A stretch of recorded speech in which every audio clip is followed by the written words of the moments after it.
In this lecture, let's quickly see the difference between functional and non-functional requirements.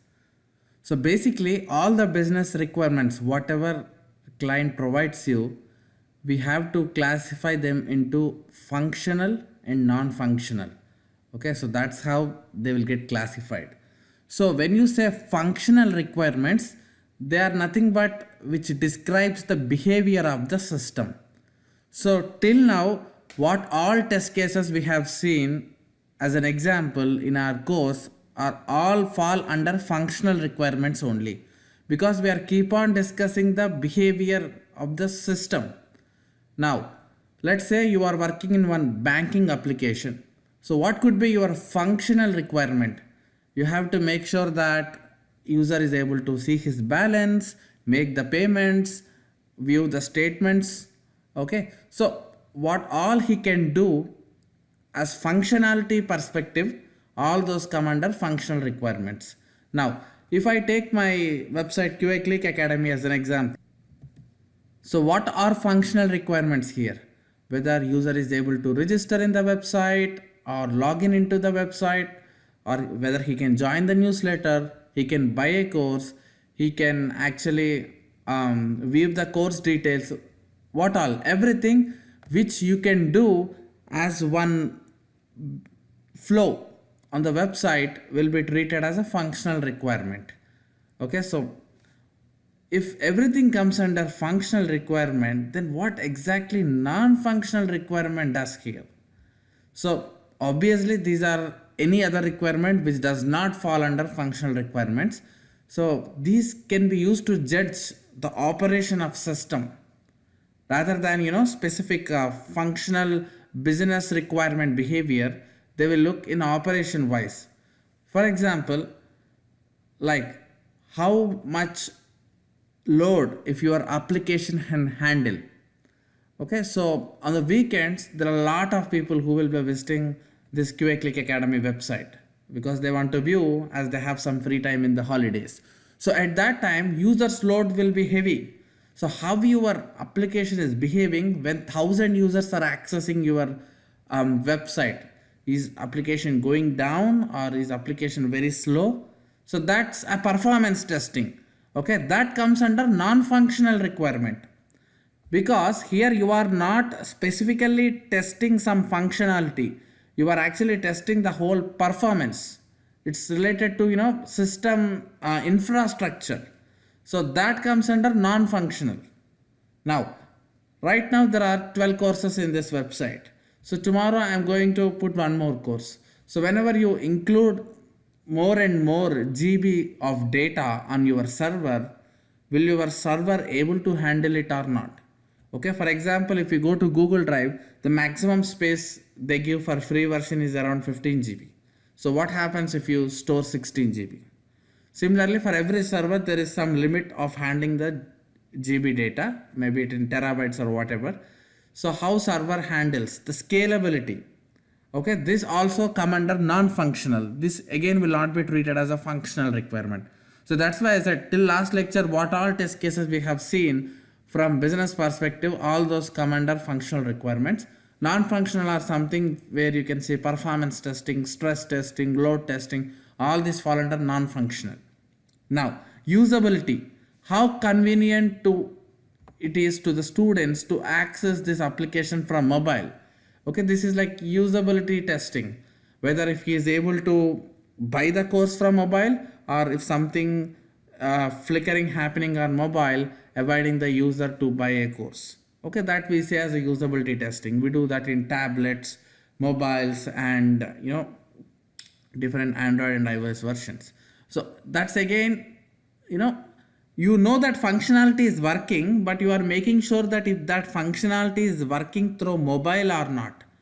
So that's again that come under usability, which falls under non-functional. So if you carefully observe, till now we are not validating whether user is able to buy the course or not. We are checking whether he is able to do it the same from mobile, or if what happens if 1,000 users comes. So similarly, how secure your application is. So there should be some assurance to clients whenever they are giving some information to your application. Like when you collect some data, are they securely storing in the database, or if there are any leaks where someone can hack and steal the data. Okay, so you need to do some reliability security testing here. That also again comes under non-functional requirement, right?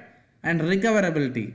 So what action plans you have when server is crashed? Do you have any backup to load back the server with all the same application? So that kind of backup files, backup server, recoverability scenarios, all those come under recoverability testing, which also fall under non-functional requirement. And again, obviously security. There are some security practices which you need to follow to build the application. Okay, there are some top OWASP principles we say when you are building the application. You need to follow all those principles for security purpose. Most of the major applications do follow this. Alright, so that also be part of non-functional. By seeing this, I think you are able to differentiate what comes under functional and non-functional. And again, functional, you can say submit the course, log in the course, sign up. And when we are dealing with test pyramid, we also seen about if a user is able to register, log in, everything, right? That all comes under functional requirement. This is more about DevOps and architectural side. All these requirements we classify as non-functional requirements. Now, what exactly you can observe the difference here is that functional requirement generally you get from client to developer. Okay, so for this application I am the client, right? Because this is my own site. When I ask my developer to build it, I told him to develop a site where user can enroll and view my videos, where user can sign up, user can log in, user can see the interview questions. So I can give the functional requirements most of the time. But in general, clients may not have, knowledge of non-functional requirements like, are you following top 10 OWASP security principles, or do you have any disaster recovery test plan as a backup? Clients are more domain side, right? They do not have all these, technical knowledge. So that's why we say functional requirement is basically you get from client to development, that is regarding the functionality of how the software should work. But non-functional requirement is something where it gets from developer to client. Okay, requirement may not be given by client. Sometimes if clients are so technical, they obviously give that non-functional requirement as well. But mostly developer has to take care of this non-functional requirements. Okay, client will not go and ask if my application is, as I said, is able to handle more than 50 GB, 60 GB of data, or what is the performance handling. Okay, he may give you a high level overview saying that, hey, if 1000 users access my site, it should work. But based upon that, you should write load test cases. You should write stress level test cases. All those test cases, he may not have idea.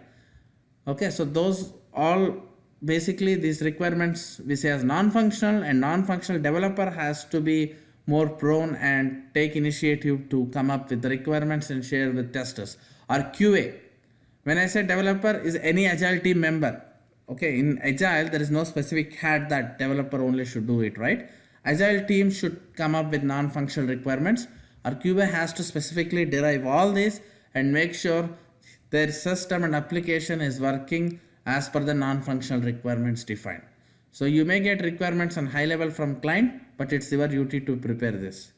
But for functional requirements, obviously client have depth knowledge, and he can tell you like, if student buy all the courses, and if you want to refund one course, you may not have, developer or tester may not take an idea to design that, but your client may say that, okay, so if he has enrolled in all courses, probably he's a potential student, let them allow to have refund for one single course.